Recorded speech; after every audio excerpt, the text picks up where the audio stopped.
Urban Gardening Backpack Toolkit with Damon from AgX Presents Garden Product Reviews. This is a gardener's necessary tool is sunscreen. Sun damage is not fun. I've been doing this 30 years and I'm pretty good so far.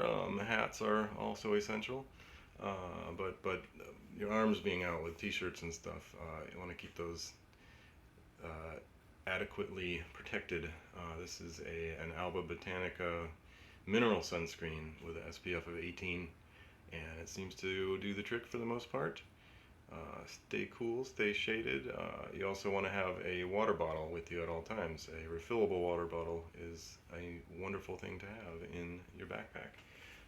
The sunscreen can go in the pocket with your gloves, your booties to keep your feet clean walking through people's houses, and your twine can all go in the second pocket in on your Jansport tool gear equipped backpack for urban gardening.